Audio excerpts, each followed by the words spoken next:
Hi everyone, good afternoon. This is Lovely Ruth coming to you with another video. How's everybody doing today? I hope everybody is staying safe and staying blessed. Excuse me, because this laptop is gonna shake. I got it on one of those little stands. I have to come to you in my living room for now because I'm still working on my bedroom, kind of getting it together, making it decent to do a video from there, from that point of view. Uh, Today is August 26th, which is approximately 5 years ago. Harvey, if you guys could remember Harvey, my daughter and I was discussing that this morning of how that affected some of our lives, and some of us was affected more than others. But we survived it, and it's hurricane season again, and a lot of people are like, you know, we're trying to get there, trying to get prepared for it or whatever. I just do not know how to do this lighting thing. So I am going to talk to you guys today about um um what I've been doing, I guess. I pray that these videos are not putting anyone to sleep, because I know it can get kind of, you know, like mellow and like and halfway through it, if I'm watching a video halfway through it, it's like, if you hadn't said anything to catch my attention, I'm like on to the next video. But hopefully you guys can relate to some of the topics that I talk about. And I know I go from one topic to the next, but I'll try not to do that in this video. I released a couple of videos last night and from yesterday. I'm trying to be consistent and do at least one a day until I can get my momentum and find subjects to talk about. The thing with me is I let life happen. I can't manuscript anything, because everything to me has to be felt or touched or happened to me. So, yeah, I'm just that type of person. If I see that I should talk about something, or if God give me a word, because sometimes I'm talking and then I'll remember what God said, or in His Word, and I'll mention that. But until He fully come into me and use me as a vessel, I cannot speak on something he wouldn't allow me to speak on. But by experience, I can talk about things that actually happened to me, and I hope that I'm not repetitive. Even if it's like, telling you guys what I'm doing today. Everybody knows I do not work. It's been 4 months. It's been the happiest time of my life, really, outside of having my kids, um, to experience. Who gets 4 months off of work, that um, in a sense, it's a break.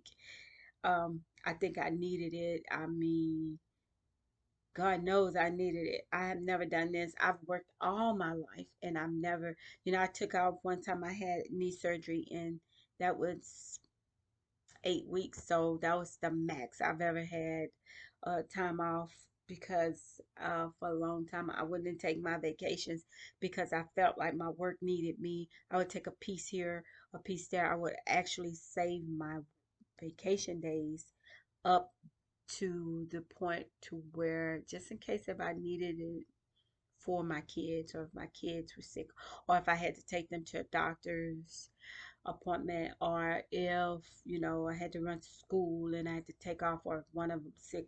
I use that for that purpose. For a long time I would not.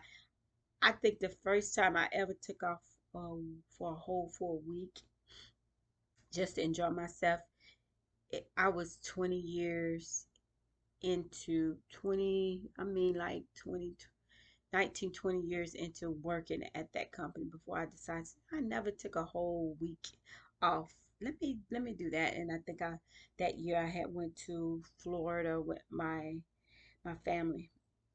Took my grandbaby there. I've never been out of town. That was the first time, and took some trips to San Antonio, just to get out and do some of the exploring. And you know, I still need to travel. It's places I want to go. I hadn't been to Vegas. I hadn't been to New York, California. I hadn't really even been really too many places. Up north, experiencing snow and everything.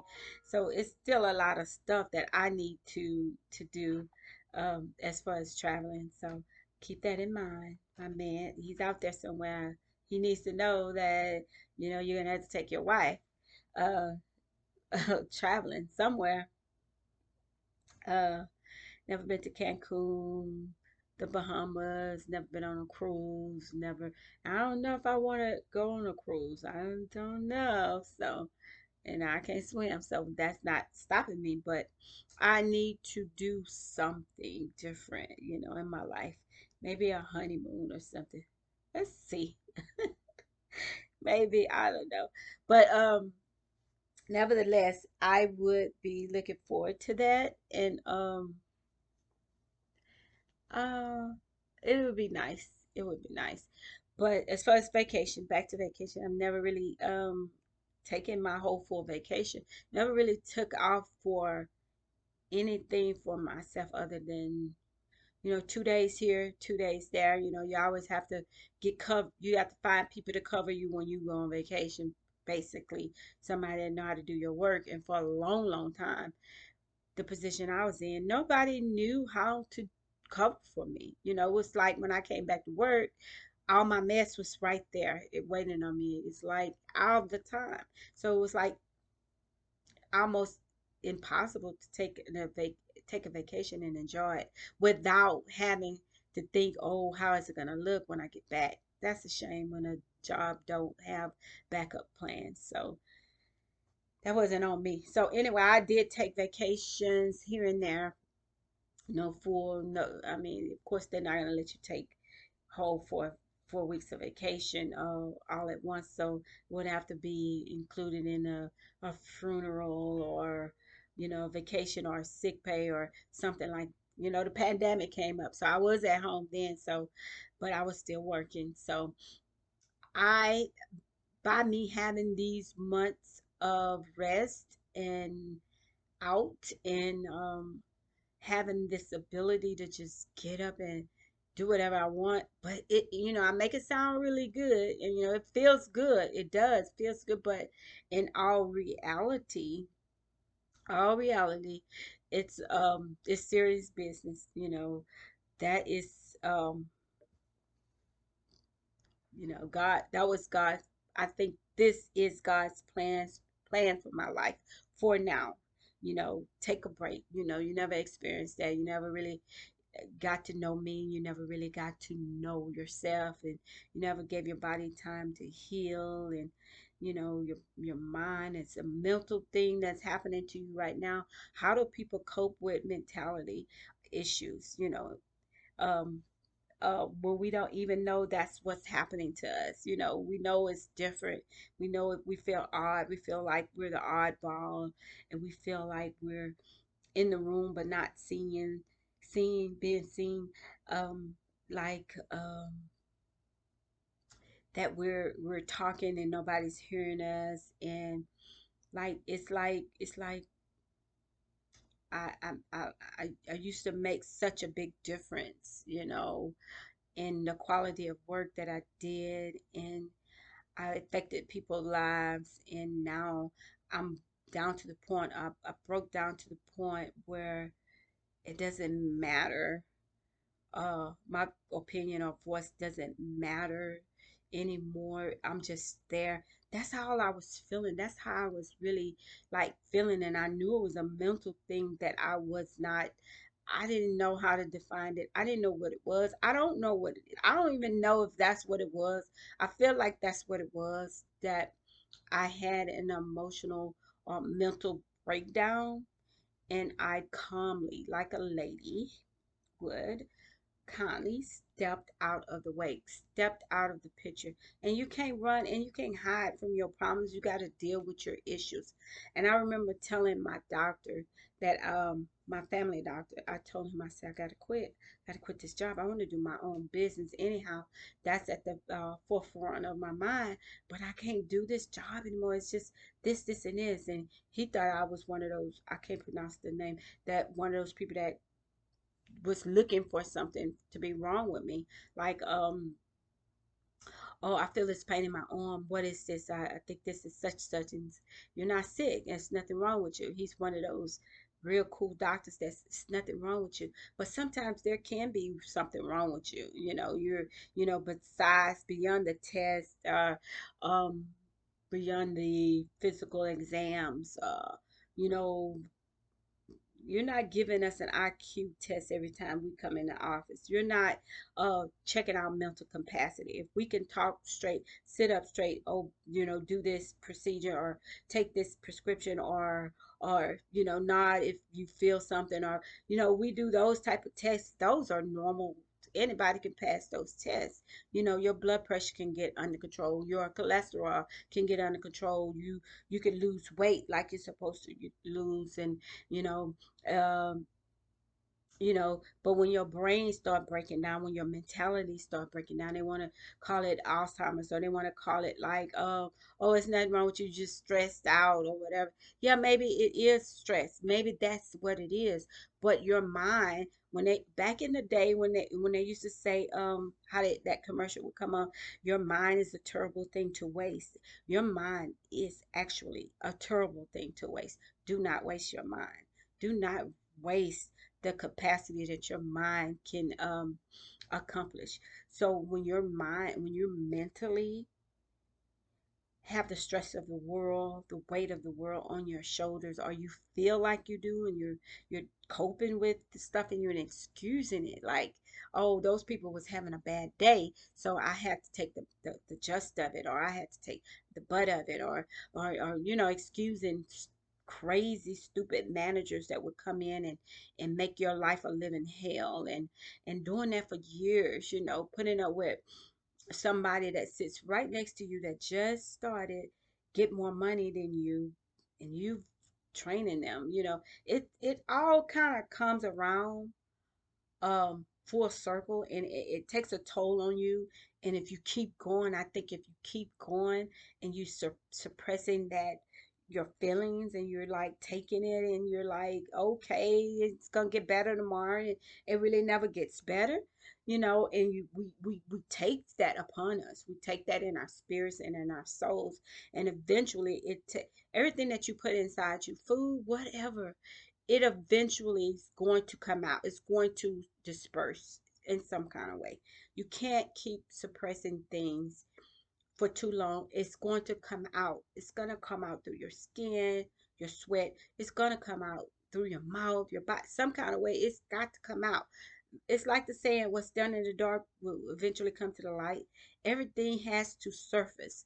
And I think I got to the point to where my ends wasn't meeting. I was getting paid and my ends wasn't meeting. It was like I should have just been on crack at that point, because my money was flowing through my hands like water. Like I couldn't get paid soon enough to uh pay for a bill, or put food on my table, or pay for my car note or car insurance. It was like overwhelming, to the point where I looked at my life and it was like, I'm not going anywhere. I'm moving, but I'm standing still.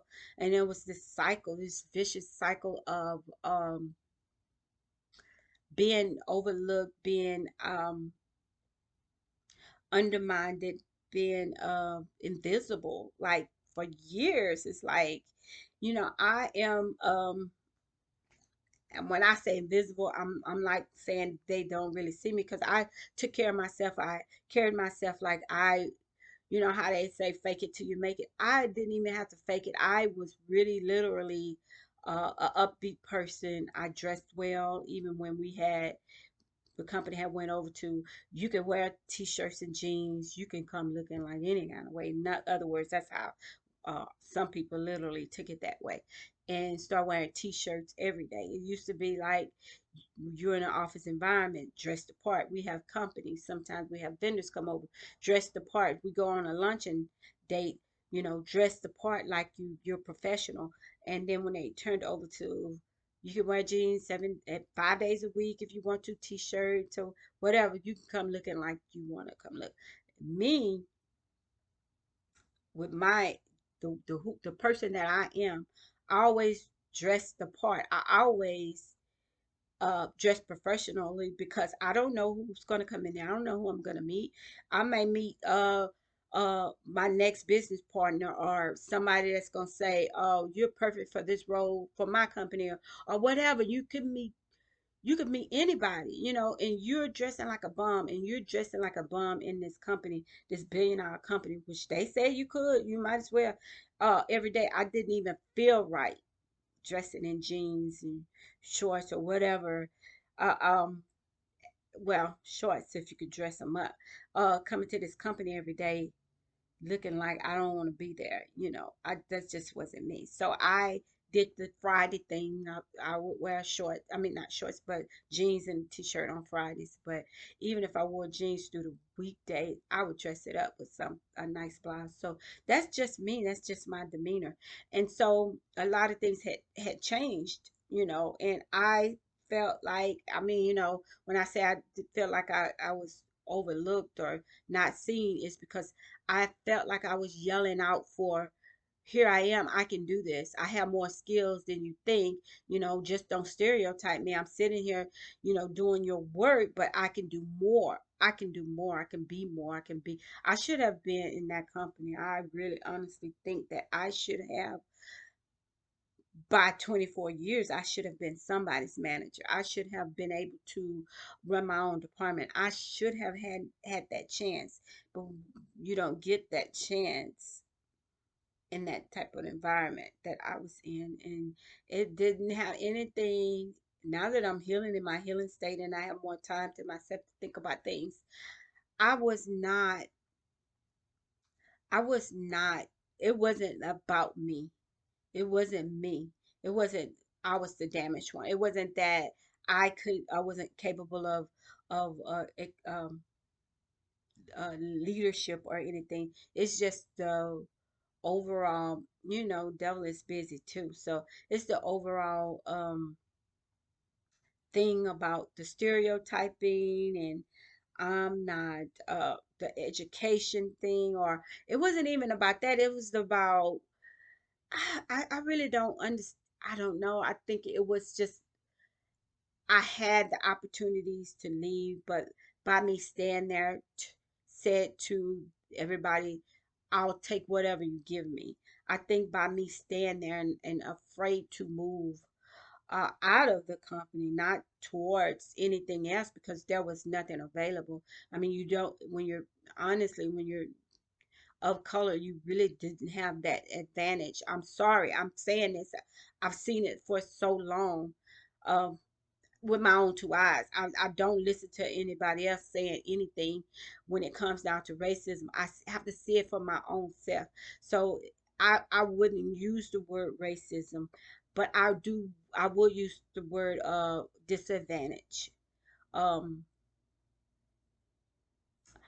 because there was not a lot of black managers. There was not ever a lot of black supervisors, or there was not a lot of roles you could get out. Say for instance, if you was going up for a role or a position, and there was somebody white going up for that same position, odds are they're going to get, even if they weren't there that long, they're going to get that. And I'm not blaming anything. I'm not saying that was the reason. Maybe it was a little bit of me not really speaking out, like roaring, fighting for that part. I have fought for some parts before, and I was told, I asked, why I even took it to the higher level. So now I don't even mess with the little people. I go straight up to the the higher ups, and I would talk to them. And I remember I did that one time, and this manager at the time, she said, "Well, I'm not responsible for your success. You have to go for that. You have to go for what you want." And I'm like, many times as I spoke out and said, "I want to do this," or "Can I be this?" And it was just to me, it wasn't about my qualifications because I was very good at what I did. It was a demonic thing. I think it was some type of and the reason why I say I want to say racism, and I don't like to use that word slightly too lightly, is because some people are just ignorant. It's not that they're racist, they just don't like you. It could be something about you that they just don't like. And I noticed that my white colleagues, managers, they kind of like steer toward other people outside of me because I don't know what image or impression I give out that would intimidate them in any way or make them say, "Oh no, I want she's too quiet," or "No, she's in her own," or maybe she thinks she's better than me, or whatever. And I never really got the opportunities to get to that next level. So I was like, the levels that I went through, it's like the department had to have closed, and then I went to another department, or it's like I have to keep hounding. And I knew a lot of people, and it's like I had to keep um going for it. It's like I had to put 110% of my effort into getting to a little step up.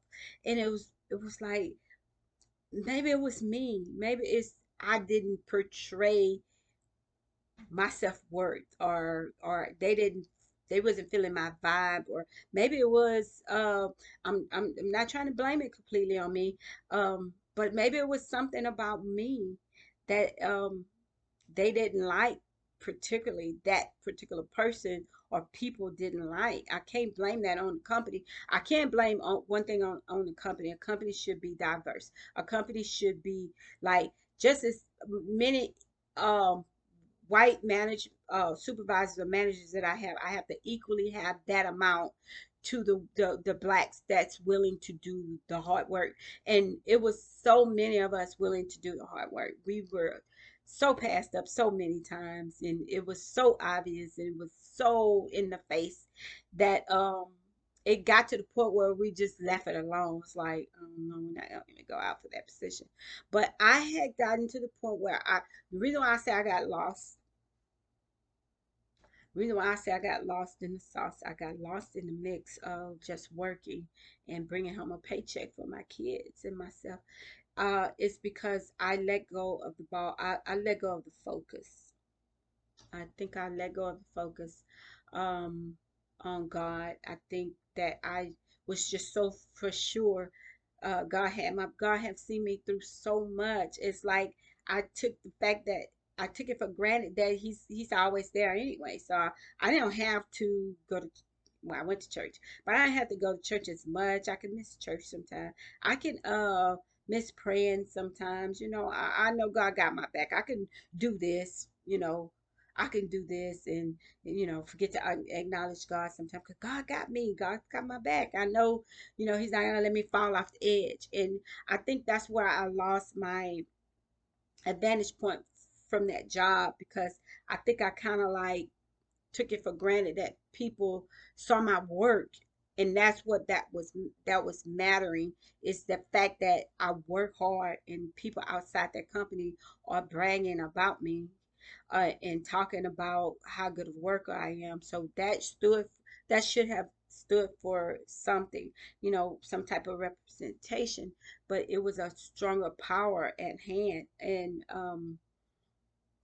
for me to succeed. So back to me thinking, God got my back, and I always pray for God, pray to God for advantages, and I know this next promotion is for me, and all that while. Now that I'm looking at it and thinking back on it, it was like God allows you to run your race, but there's always an end to your race. You know, there's a beginning and there's an end. If it begins, it's going to always end. There's an ending to everything. There's an ending to everything. It has to end. Something has to stop. You cannot go on for over and over and over and over and over. It has to end. And my thing is, I didn't never want it to end. I thought that, I needed this job. And under the same breath, I was saying, God is my source. God is my source. God provided this child for me. He's the one that's gonna get rid of it for me. I always used to say, God is my source. Even when we got laid off, and I'm the only one that didn't get laid off, so I kept saying, God is my source. God is my. I told the HR lady, God is my source. He's my source. So if you fire me, I still got a way out. There's a way through. And lo and behold, they wouldn't let me go. So I'm thinking in my head, I'm like getting cocky, like, my work speak for itself, my work speak. But I had became so miserable at one point. It got to the point where all my friends, all the people that I started with left, went to a better job, got out when they could. It was like when I was talking about that metaphor yesterday, when you're young and you're skipping rope and your sister's telling you jump in, and you jump in. I love that metaphor. Jump in, and they're wearing you skipping rope, right? Oh, I didn't want to jump in. I didn't. I let everybody else jump in, and I didn't want to jump in. Got to the point where, it was like I'm not gonna make a move. I'm good. Not that I was ever afraid of losing my job. It's just that I was content. And when you become content, think about this. When you become content, what else could God do for you? You know, what else can he do for you? He said you're okay with what you got. You're not asking for more. You're not wanting more. As far as I'm concerned, everything that you cried out for, I gave to you. So you're content. You're doing this. You're okay with this going on years. Before you know it, 5 years, your kid's grown. They're out the house. What do you want to do now? And you're content. You started going to the job and you're getting beat up, mentally beat up by people who don't even can't even stand aside your shadow. These people are beating you up daily, beating you down mentally every day, taking something from you, just taking every life force that you ever had. Just you're slowly deteriorating, and that's how I felt. Like it was nothing else I could give. It was nothing else that I can give to that company, to those people. It was nothing else. It was like it's a sad story, but it was nothing else that I could have given that company because I gave it my all and I was getting a little. I gave it all of 24 years. Do you know what 24 years of your life looks like? Do you know what 24 years ago? Think about your youth. Think about the people you were with, the opportunities you had, other opportunities you had, and uh, things you could have built. You could have built an empire. You could have been that billionaire that you're working for. You know what I'm saying? So think about 24 years and to come out of that and not be anything but an assistant to somebody. Yeah. So yeah, it's my fault. It's not God's fault at all. God had given me what I've asked for: stability, um, a paycheck, a steady paycheck, you know, convenience because it was not far, and an office environment, which You know, that office could be a hell place to go to when you're with who, depending on who you're going around. So, what did I ask him for? I remember one time I broke down and asked God. I kid you not, we were working from home during the pandemic, and I was in my workroom here. I was here. I was like a couple of years back, might be 2, 3 years back, and I broke down.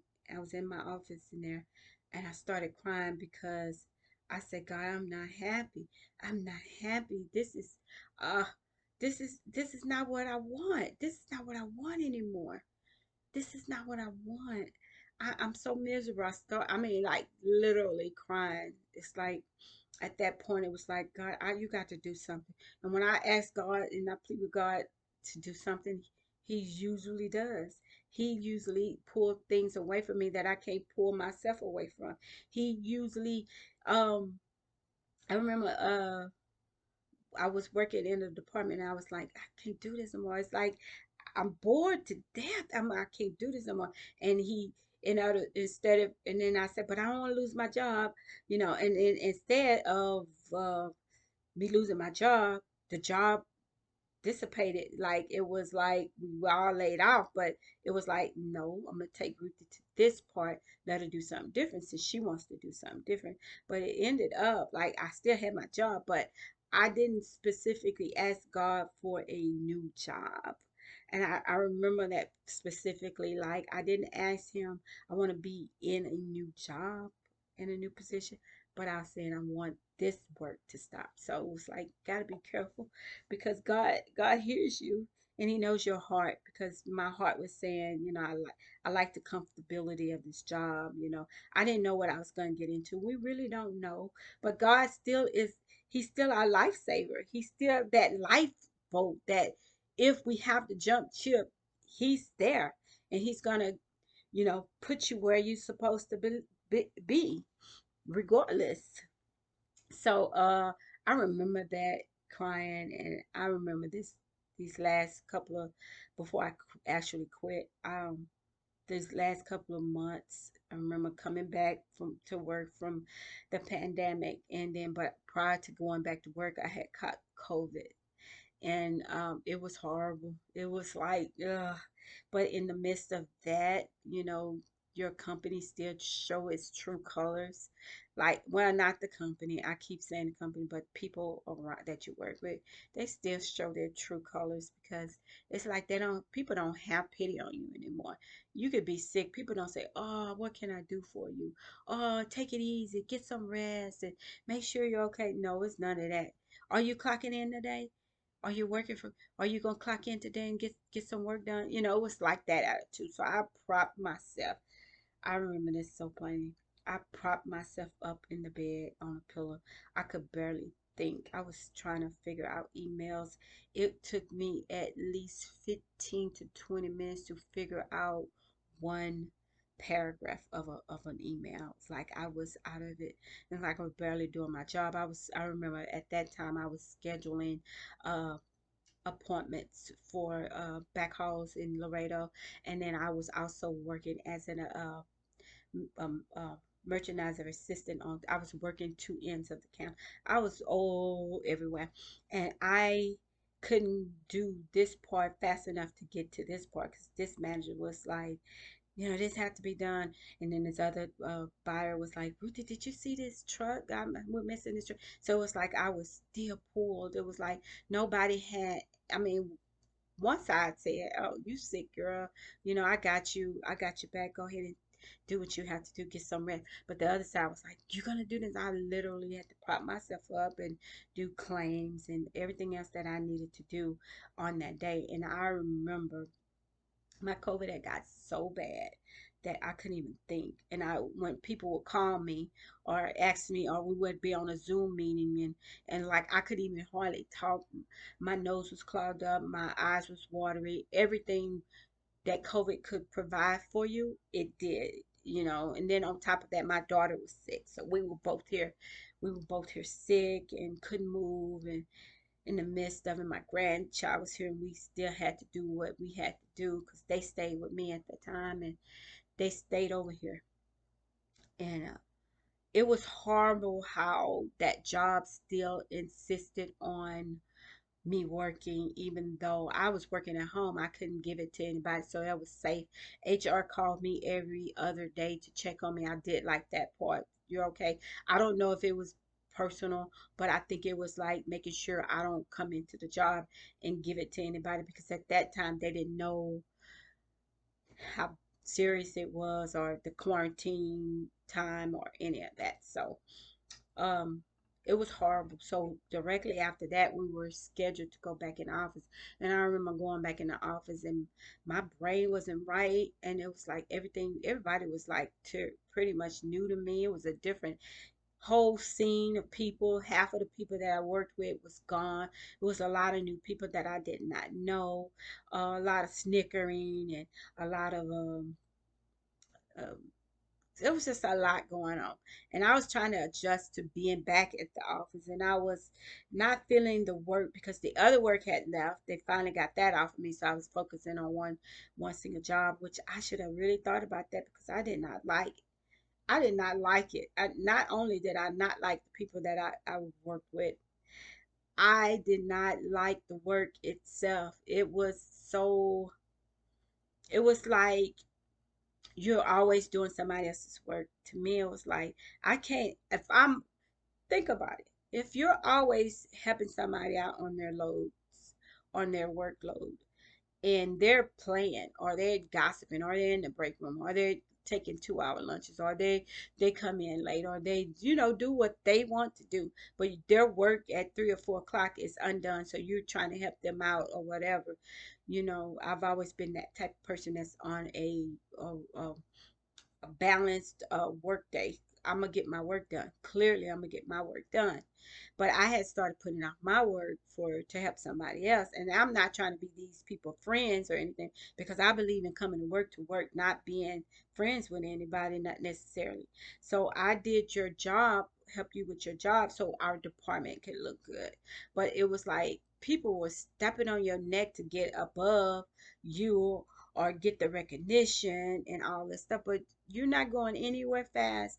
You don't step on a child of God. That's something you just don't do. You're not going to get anywhere. You're not going to gain anything. So it was a lot of that. It was a lot of that. It was a lot of bickering and bullying and talking, noise back. I call it dry noise because people want you to hear, but they not woman or I don't want to say men because men are act when that many men there, but they act perfectly gentlemanlike to me. But it's women when you're working around a bunch of women, you have to be the bigger woman. You have to be the mature one. And I think I was doing that as long as I could. I call it bullying. HR don't do anything about you saying anything to anybody anymore. So it was like, go have at it. I have my headphones on, doing my work, and I'm playing my gospel music and listening to Creflo Dollar and Joel Osteen, and I'm just doing it. I'm just doing my work before I knew it. It was lunchtime. I go to lunch and come back and blocking the noise out. And people had problems with you not paying attention to them. So it got so uncomfortable. It got so weird. It got so awkward. It's like I'm still learning stuff and they didn't want to show me. It was like, you should know this stuff. And it was like, okay, maybe I should have took that turn when God gave me the opportunity to leave. I should have left then, and it's on me. And God was like, no, no, no, in doing this. I kept hearing all these messages about um don't leave, don't leave, stand the distance. God got you. God's gonna promote you. God's gonna do this. God, leave, don't leave and just stand your ground. That's what the devil wants you to do. Leave and throw in the towel and you're this and you're that and this and this. And then on the same token, my body was hurt, my mind was hurting, my soul was hurting, and keep hearing nice messages like God didn't mean for you to be there. God got something better for you. Leave. I kept hearing messages of people seeing videos of people that left their jobs and they're perfectly happy where God has taken them and all these other things. And it was like, okay, I'm not going to do anything. I'm just going to sit here. And the more I sit there and the more I was discouraged and I tried to walk it off. And it was like, got to the point where I didn't even want to see the area. It got so bad to where when I left the job, it was late And when I left the job, it was congested. You couldn't get out. I hate traffic anyway.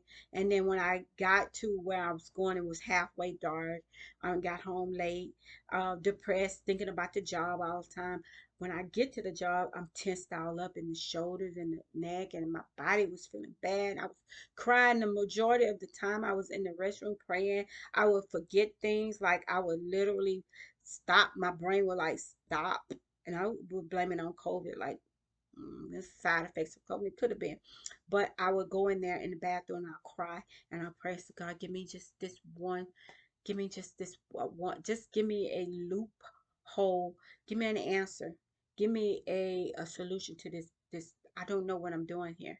And I couldn't ask anybody because they would give you a chicey answer. And the supervisor was sitting like 3 rows behind me, and she nasty. So she wouldn't help me. I don't know. It was something about me that and I know I'm a nice person. It was just something about me that those people didn't want to help me or to I don't know what it was, but it was so weird because there are other people that I wasn't working with that they were my friends, and I could talk to them. I can go in the break room just to get a cup of water or something, a bottle of water or something, and I'm having a full blown conversation with people that need a word or something, or friends, that people that really supported me, that didn't talk behind my back or didn't want to get into my head or anything, or genuinely having conversations. But the people that I directly work for, it was like they don't want me to succeed. I look too good. I mean, in the sense that you've been there 24 years, you got all this experience. So I'm gonna make it hard for you. I'm gonna make you not shine. Like, you know that goes back to me saying, people stepping on your neck to get ahead. It's like, I don't know. I gave away stuff. I did whatever God asked me to do at that company, but I don't at that last moment, at that last time, it was like it was nothing I could do. Not a thing that I could do to please anybody, or nothing I could do to want to please anybody. It was like it was hell, hell on wheels going to that job. It had gotten so uncomfortable. It had made me cry in the middle of the night. It made me lose my weekends because I'm always thinking about it. I always had headaches, body aches. Things was happening to me. I was feeling things I just couldn't even explain, and it was like I don't know what to do. And I was talking to God, and I kept hearing Him say, "Leave, take a leap of faith." And I kept saying, maybe that's me talking. I don't know. Devil want me to quit. Then this girl at work, they put you don't leave. It's got to be something better for you. It's just give it time. And I said, okay, I'm gonna give it time, but I think God is telling me to leave this job because I'm not happy. I'm not supposed to feel this way. I've never felt this way in 24 years. I've worked 17 years on a job prior to this one. And then before that, 5 years. So it was like I've worked all my life. I never had a break. I never did anything that I've had the opportunity to take a break from. And so I thought at first it was getting to me to think about, where the income gonna come from. I'm too young to retire, and I'm too old to jump from job to job, so I can't do that. So I don't know what I would do. First I was thinking like I better stay here because I need the money, I need the money. And then I thought back about all those years I said God is my source. God provides for me. Well, why can't he now? Because I can't do this anymore. And if I'm making a mistake, then God will show me my mistake and how to fix it. Because He's always got me. He's got that. He's that lifeboat, that we all have. And I say, I'm going to take this leap of faith. I don't know where the money's going to come from. I know I have some vacation time coming to me. I know I have this last paycheck coming to me. I know I had a little money in my 401k. I know this, but I don't know the rest. I don't know the rest. So it'll be like jumping out on taking a leap of faith, if you ask me, because I don't know. I've never was the type of person that worry about where my next meal is coming from. I have brothers and sisters. I have a daughter and son. So I never went hungry on my own. I never went hungry per se where I couldn't buy myself something to eat. So that was never a problem. I never really thought about, where I was gonna stay. I mean, when you take a leap of faith like that, you can't sit up and worry about that stuff when you after you do it. You can't. You gotta like go in. You gotta go in all with God or none at all, because He do not want you. What the Bible say? He says that you can't be uh, cold. I mean, you can't be lukewarm. You gotta be either cold or hot, one or the other. Cold or hot. You can't be lukewarm. You can't have one foot in other words, and one foot out. So I did this leap of faith that I know God's going to take care of me. And so far, He's been taking care of me. Now, whether or not those first couple of months kind of scared me, that first month, it kind of like, what did I just do? What did I just do? Oh my God. And I think I might have had two sleepless nights, maybe not even sleepless nights. I worried about it two, two times. I think I leaped up in the morning and I said, "Oh yes, I forgot I don't have to go to work. I don't have to go to this job. I don't have to put up with these people. I don't have to do this.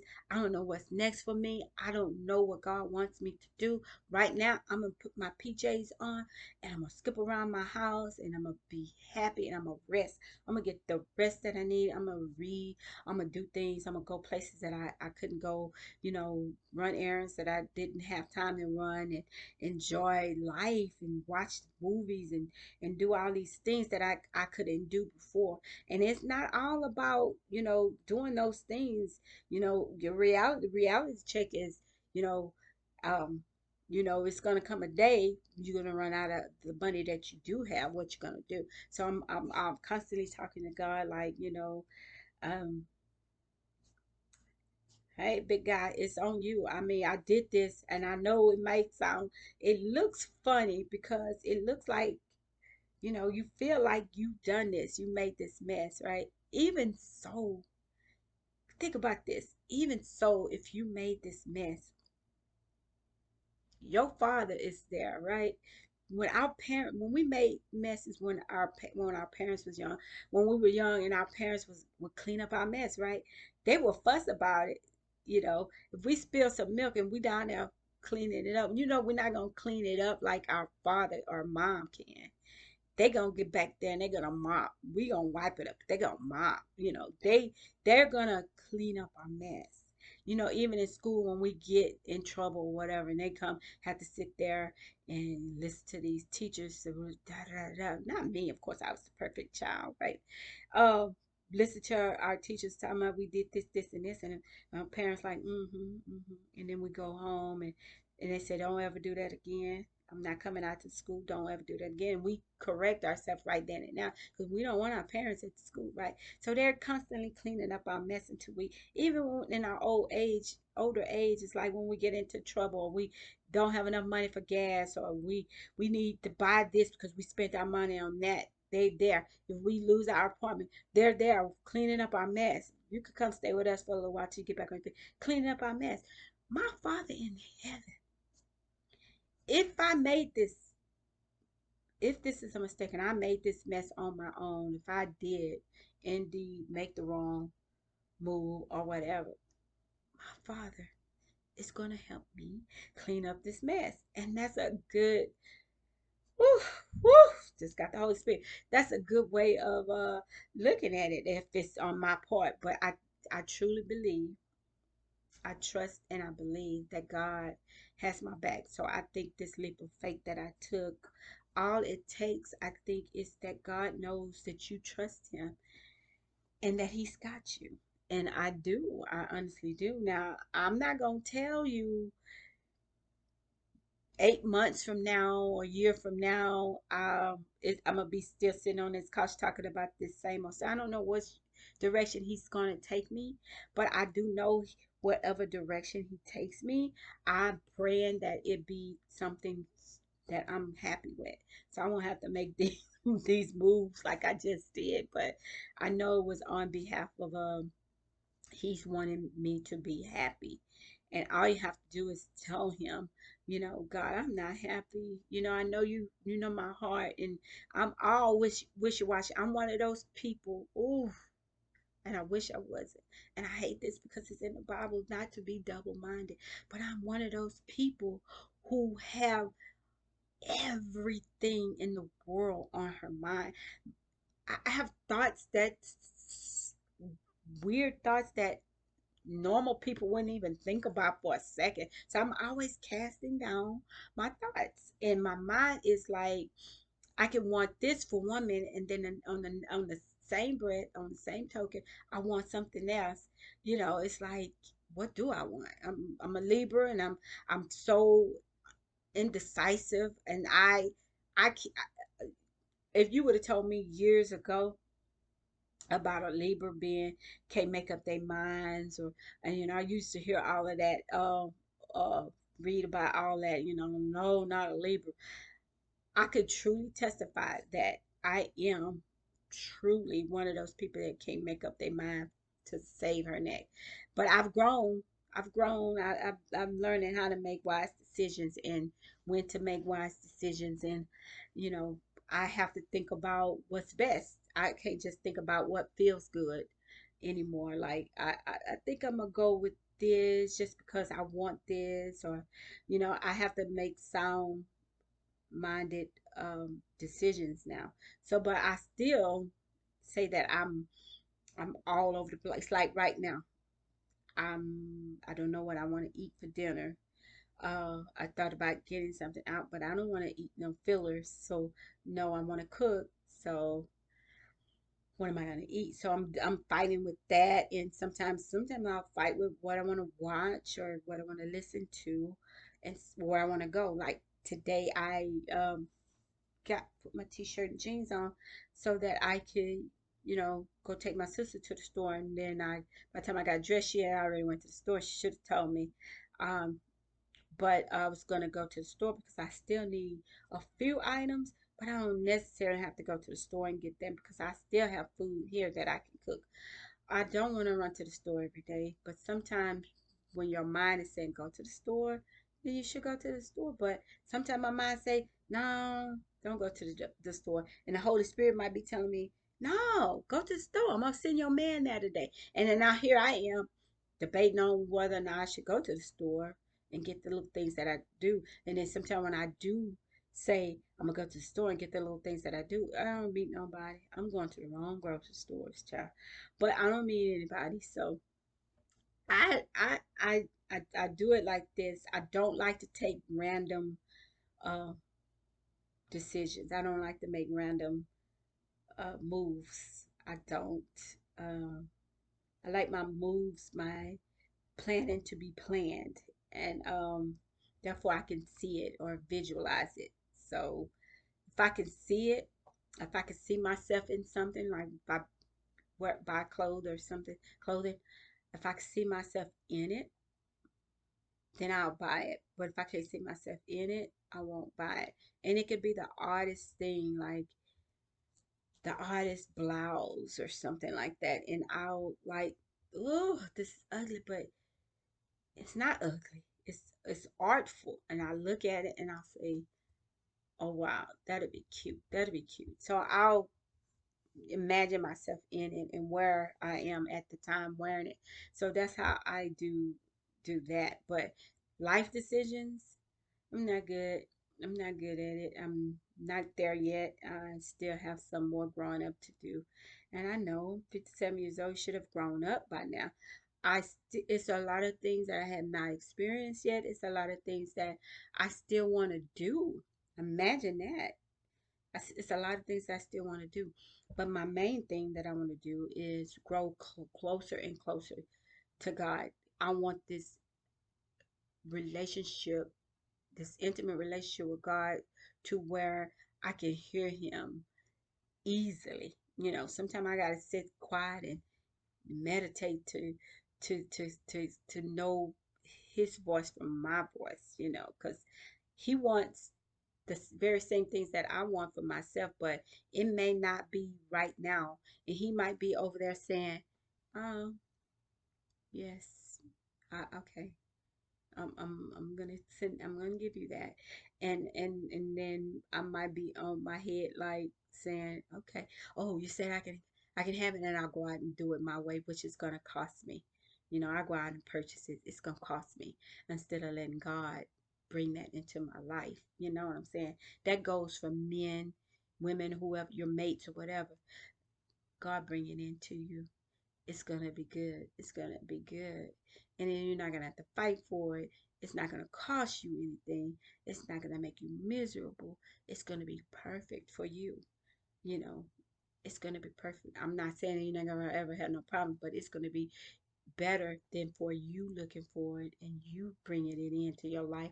You don't know what's best for you more than God does. So I know I get low when I start talking about God. I'm like, my voice, like, I gotta calm down because I don't get the Holy Spirit or anything. Um, because He will come, He will take over. But I love it. I love it though. I said all that to say this. I quit a job that was actually, I felt actually killing me. It had depleted me. It was destroying me, and you know what destroys you, who try to destroy you. So I don't know if it was the devil. I don't know if it was, I'm thinking it was God telling me or making it uneasy, because the devil can't snatch you away from God. He can't snatch nothing unless we give it to him. If God gave us something, it's ours. He can't snatch nothing. He can act like he is. He can put that in your mind that, you know, this, and this, but he can't take nothing from you that doesn't belong to him. It's not his. He will try to steal it though. But I think sometimes, especially in my case, God will make it so uncomfortable that you have to let go, or you have to, you're asking him for something and you have your hands clenched to what you already have. You don't want to make, I don't know what's over there. I don't know if I should do this. I don't know.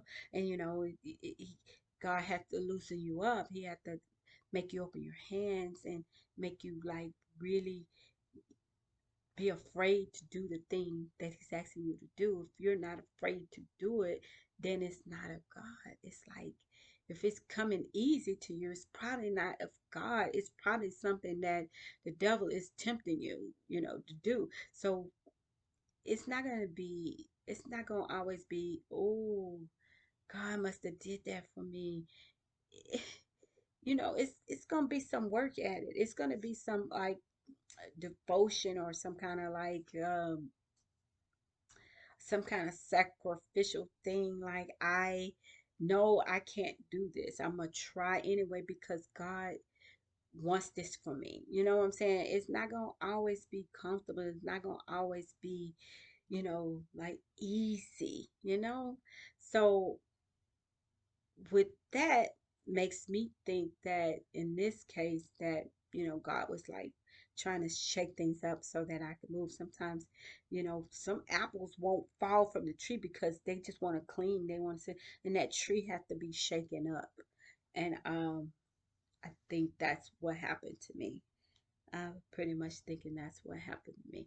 But all I know, if I can give anybody a word of encouragement, is that have ever, if you have ever knew that God was on your side and you want to prove it to yourself, just have a little bit of faith. Just have an ounce of faith, an ounce of faith. And guess what? God gonna show up with that ounce of faith. He gonna he gonna jump in there. He's already with us. He said he would never leave us nor forsake us. So an ounce of faith, an ounce of faith, the faith of a mustard seed. That's a small seed. And we learn that in church. The smallest faith.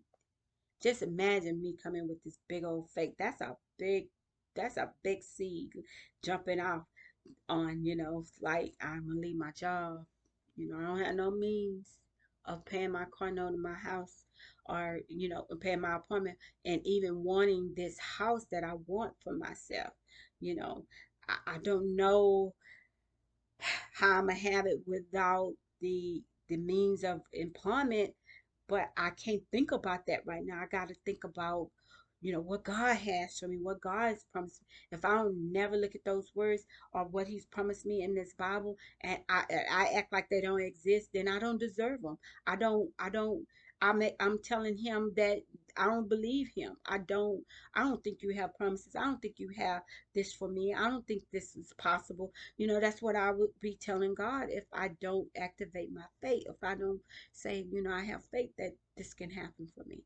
And even that I'm sitting here now, and 4 months ago I had a job, and now I don't have a job, and I'm just as happier. I'm just as loose. I'm comfortable. I feel my best I've felt in years, you know.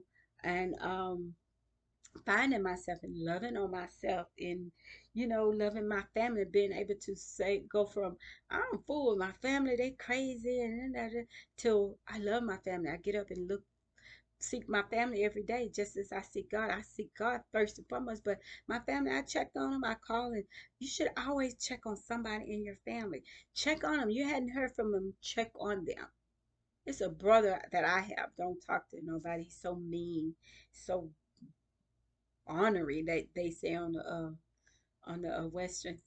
Um, but each and every day I think about him. Each and every day my heart goes out to him, and I want to call him, and it's just so he's just so nasty toward me. It's like, what you calling me for? It's not him, but I pray for him, and that's my kinfolk, and I love him regardless. Even if I'm loving him from a distance, I still love him, and God knows my heart. So I yeah, I love him, and I pray for him all the time. And my other family that I do talk to or reach out to or whatever, they all know that I love them too. I think they give me the respect that I ask to, let my business be my business. Um, and I brought that on myself because I don't like people in my business. I really, look at me now, telling all my business. You still like people in my business, to where, I'm calling you to tell you I'm on vacation, or I'm calling you to tell you uh, I'm with this man, or I'm calling you to tell. There's some stuff you need to keep to yourself. Some stuff you need to be quiet about. But the goodness of God, golly, I wish I could just share that with the world.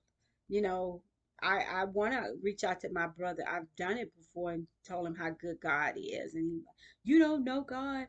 God said this, and you don't know God, and stuff like that. And I'm like, okay, I don't know God as far as you're concerned. You're the only one who knows Him, and I'm not, as if I'm not trying to know God. Even if I don't know Him, I'm trying to know Him, and all you have to do is try to know God, and He will allow that.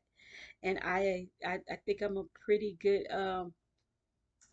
um in pretty good standing as far as me seeking God, and asking for a relationship with Him, because it's not about just going to church and fellowship in it. That's important, but knowing God, intimately, like face to face, like talking to Him, um listening to Him, listening for Him, praying to Him, reaching out to Him.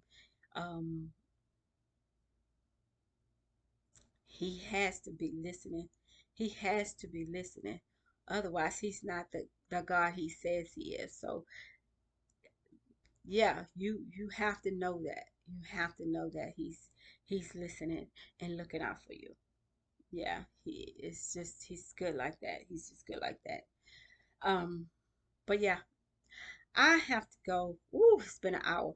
I have to go, and I got some things I need to do, and some people I need to call. So I need to get off of here, but I hope you guys enjoyed this.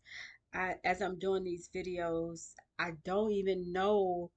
I don't start off with a title or anything, so I have to go back and watch myself. I don't know how to edit. I'm not gonna try to edit anything, because my mistakes are my mistakes. The way I talk is the way I talk. When God perfect me to do this, it'll happen. But for right now, this is who you get. This is me.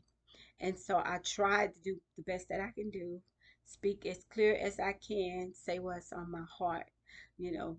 And so I hope you receive it. And I just pray that I can do more and I can help and reach out to more people, you know, in the future.